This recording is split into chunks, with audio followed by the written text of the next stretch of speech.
past your bedtime. Space is proud to sponsor the Midnight Madness program at the 2011 Toronto International Film Festival. At the witching hour, get your fill of shocking and rocking movies.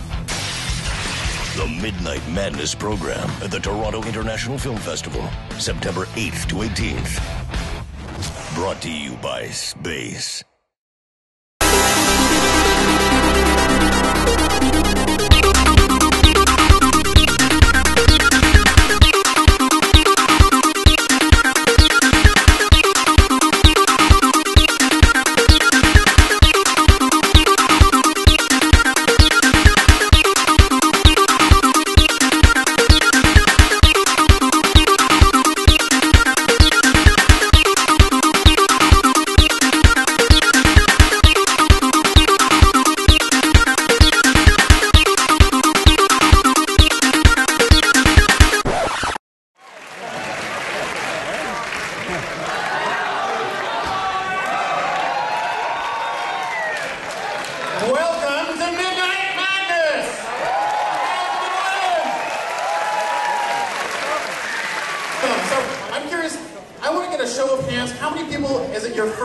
Midnight Madness.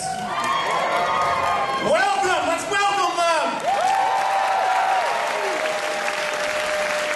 My history with this director goes back a few years ago because I was lucky enough to be able to, I did the Q&A and introduction for the second screening of one of his films, which was here at TIFF, Sleeping Dogs Lie.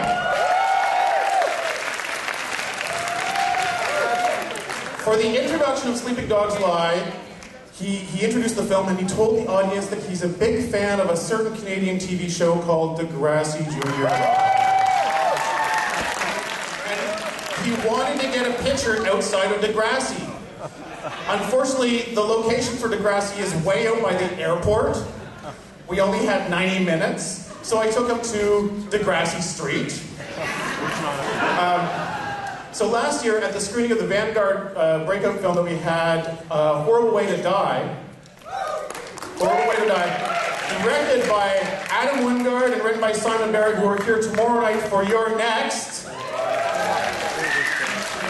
We did the introduction, did the Q&A, and we're at the AMC, and I'm like, who invited Bobcat Goldthwait over there? And he was just kind of hanging out. And he was in town for location scouting, and he just went to see a film as a general audience member, because he liked the title. And then he came back for Midnight Madness films. And many of you probably maybe might have met him at Big Slice at 2 o'clock in the morning. And so I was really kind of excited when he sent me an email in spring saying, hey, hope you remember me. I've got a new film that I'm working on. How do I get it to Toronto? I'm like, well, luckily you know a guy who knows a guy. And I was really excited when I saw the film, and I programmed outside of Midnight Madness, but I knew that this one was perfect for you guys. Bobcat Goldthwait! Oh, thank you. Oh. Wow, hi, thank you. Oh, the paparazzi. Good shot. Did you see that inflatable doll had tits and a cock? Hello? It's Canadian? You're not going to get that at Roy Thompson Hall. No, I definitely not. I'm glad this is not a library, that it's still open. This is current material, ladies and gentlemen. Oh, I should actually say, you don't look the same either. I can't think of I'm really nervous, and I can't think of sincerely, I can't think of a better place for this movie to make its premiere. This truly is a premiere. I finished it Tuesday.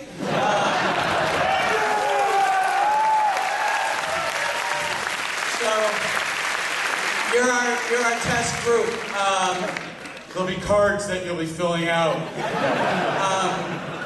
I would like to say, if you are actually people looking into purchasing this movie, it is available. And my producers are really drunk, so you can probably get it for a couple of corn dogs after the movie. No, it really is for sale. It's not some red steak bullshit. So,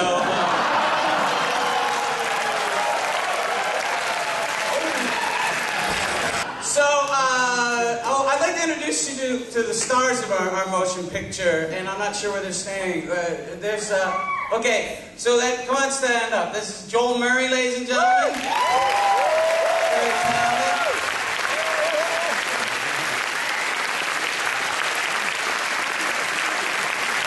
You may know him from the Man television show, but I know him from a little movie called One Crazy Summer, ladies and gentlemen.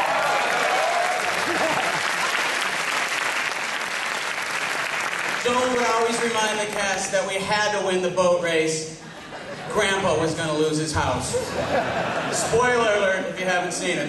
And I also sincerely appreciate you guys coming out at midnight to watch this movie. And you really will be the first people that ever saw it. I think I'm the only person that has seen the whole movie completed. I had to watch the screener that you're going to watch to make sure there wasn't dropouts and shit like that.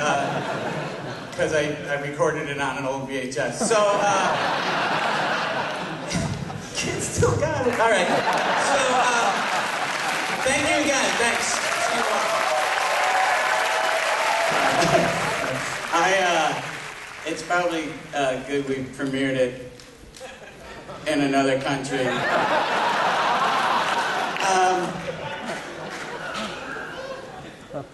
It felt really nice listening to your reactions to Frank's rants. You seemed to be very enthusiastic about what he had to say, and it made me feel like a Starbelly Sneetch finding the other Starbelly Sneetches. I wrote this movie as a Christmas present to my wife. That's true. And she's also the costume designer. She's very supportive of what I do. And most of these people are friends and family and stuff. So I'm really exhausted and emotionally drained. So I apologize in advance if I forget any people that worked on the movie. But there's a fair share of us. We have, if you like the movie, it's because of these two, because they're very amazing actors.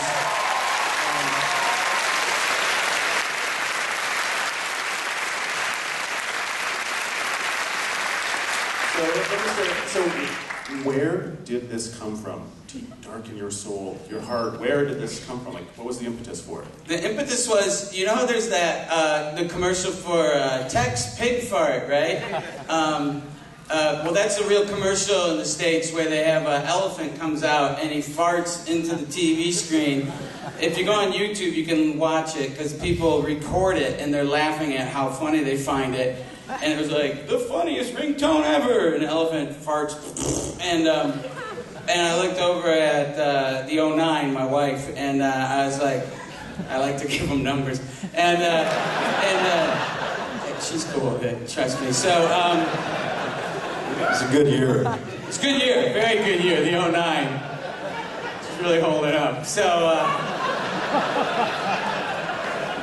So we both looked at each other and we go, yeah, let's get some guns. Let's start tonight. Her outlook towards mankind is much more positive than mine, even though people think I'm Frank. I think I'm actually Roxy, because Roxy's just fucking batshit crazy and she wants to kill everybody.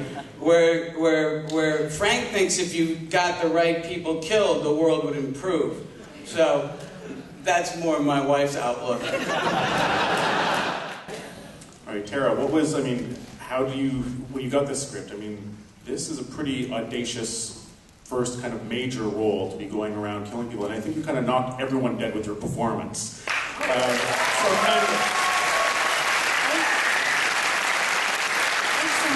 So what do you think were you aware of Bobcat's films? Maybe you probably used comedy, but what did you think when you got the script and read the bloodshed and the spewing?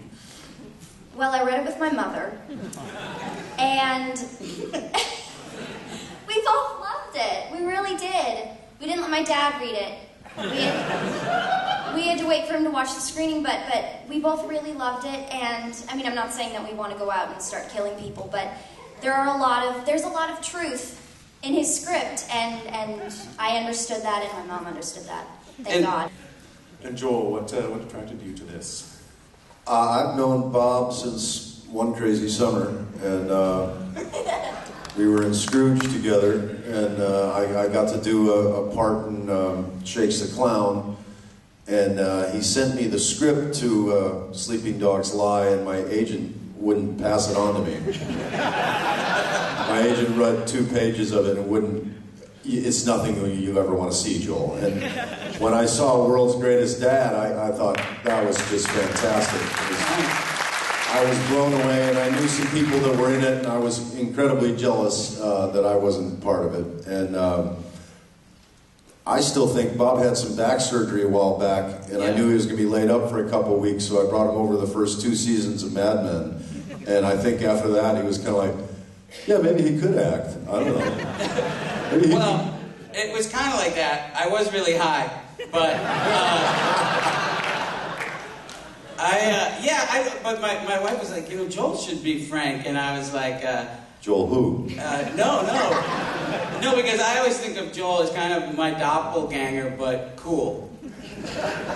So, it's pretty uncanny when you see us next to each other. We are twinsies.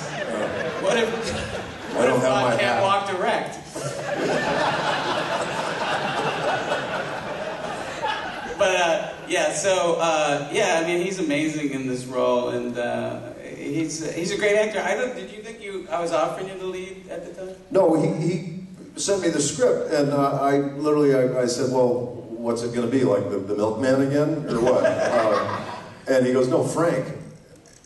Like, the guy? Yeah, the guy. Oh, fuck, yeah. In a second, when I was kind of blown away that he wanted me to be the guy, I thought, I was going to be a shoe salesman or something in a part.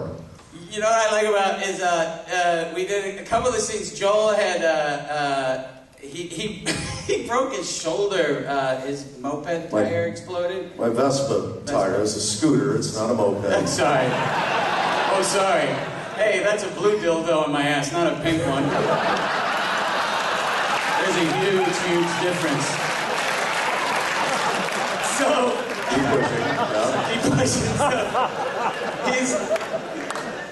You're really, during the gun scene, when he's buying the gun, he's really high, and when he's talking to the doctor, he's really high, and you can't even move your arm during when he's looking at the AK-47. But I sent him. It was fun. I just sent him, and the guy who's selling the gun isn't an actor. Well, I guess he is now, but he was our armorer on the movie. He was the guy who supplied the guns.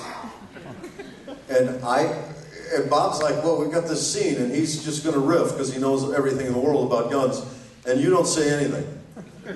All right, Bob, sounds great. The guy's never acted in his life, and just let him go with it. All right. Well, I think he did a really good job. Yeah, he's great. He's really good. In the white chair. Is there actually anything that you felt you could put into this movie? That when you were writing it, was there a part where you're like, that's too much? And if so, what was it? I had other scenes that just didn't make it because of restraints. I had this one scene where Frank was hallucinating, and Steven, the kid from the American Idol show, is he's Christ being crucified, right? And all the judges are the soldiers poking him, and then Frank looks, and he and Roxy are on the other sides of Steven, and Steven says, "Help me," to Frank, and Frank rips his nails out and pulls him. Enough money to do that. And there was another scene where they're shooting. They're shooting some people, and she turns into Joan of Arc, but whatever. And God bless America too.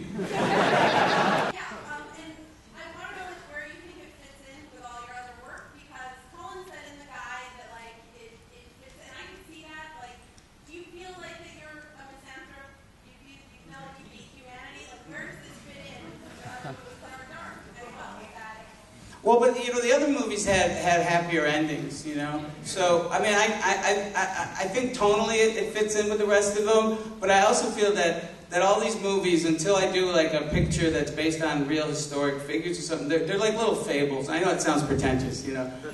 Now that I'm on tour, whenever I hear myself talk, I'd like to punch me in the fucking throat, you know. It's like, really, dude from Police Academy? Really? That's really what you think? But you know, I see the last 3 movies as just little fables. They're not supposed to be an accurate portrayal of never mind. I really do. And so I do edit myself. I was about to say something. Thanks. Thank you. Good answer. Excellent. Thank you very much. Let's hear it.